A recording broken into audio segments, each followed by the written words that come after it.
Hello and welcome to this week's news. With today's news, I am Aisha Ali. Over the past week, terrorising and killing innocent Oromo civilians has escalated on the Somali-Oromo border. The Liu Police and Somali Special Police Force, who are under the direct command of the federal Ethiopian government, have waged a war, displacing hundreds and thousands of innocent Oromo residents. In Midagalola district, in an attempt to defend their land, 2 Somali Special Police Force have died and 1 Oromo resident was killed. A Midagalola resident explains that they have accommodated hundreds of Oromos displaced by the border conflict and shared their gratitude for the support of both Oromos in Oromia and the diaspora. Grassroots financial and moral support has been evident across Oromia. Many small towns, big cities and villages have come together to house the border conflict-related displaced Oromo people and provide various forms of assistance. One out of many cities include Machara City. Residents gathered 500,000 birr for displaced Oromos.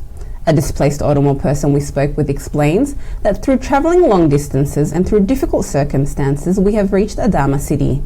Many of the displaced Oromos are from East Hararghe and Oromos living in the Somali region. They are travelling by feet to various parts of Oromia, which expand hundreds of kilometres.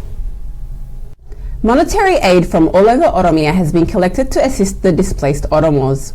Baroda City collected 200,000 birr, Guba Qoricha 100,000 birr, and cities such as Harramille, Qobbo, Finfinne, Dambidollo, Dadar, Adama, Gudar, Gullalle, Galan, Ambo, Ginchi, Haramaya, Bushoftu, Nakamte, and Moyale are a few of the hundreds of cities collecting financial aid.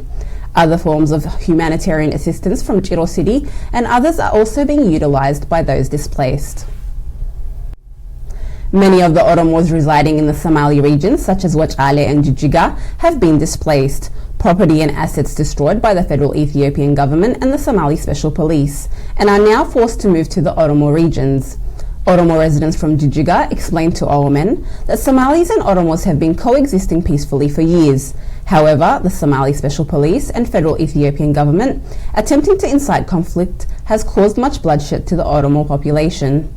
Residents are being accommodated in cities such as Adarebiyo, also known as Harar City, and many districts across Hararghe. One such district is Kombolcha.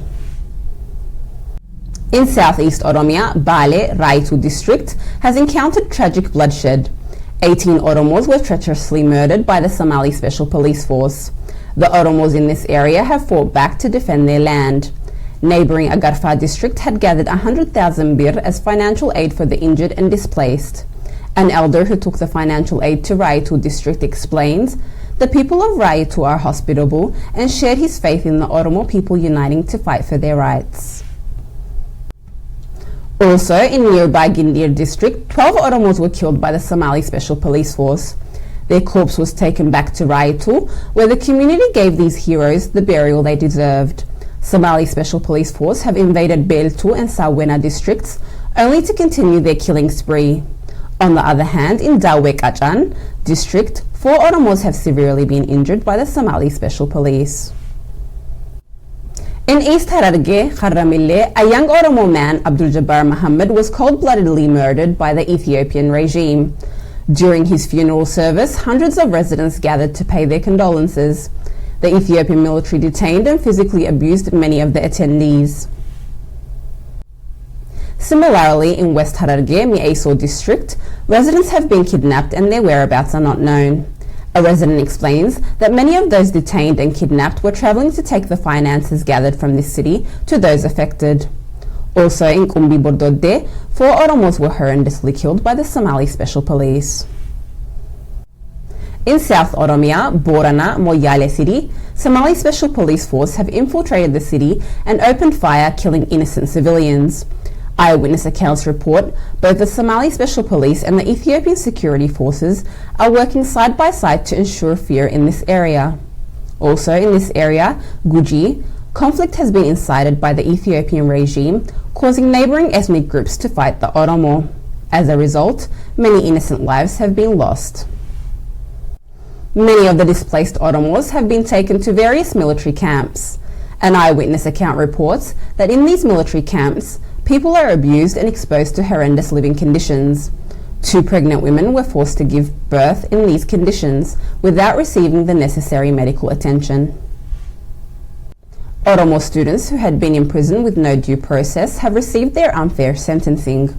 45 Oromo students from Central Oromia, Bosat district, have been sentenced to 4 years in prison for allegedly participating in Oromo protests during 2016. The Tigrayan-led Ethiopian government is continuing to incite border conflicts, only this time between the Oromo Harreyu and the Afar ethnic group. The Oromo and Afar have been bordering each other for centuries, and if any conflicts arise, they find peaceful resolutions. According to a resident, the Ethiopian government is deliberately displacing Oromos from their land and forcing the Afar to move on to Oromo territory. Oromo refugees in Djibouti have informed OMN that they are fearful for their lives as they have now become targets due to the ongoing inter-ethnic border conflicts between the Oromo and the Somali Special Police. Thank you for watching, take care, and see you next time.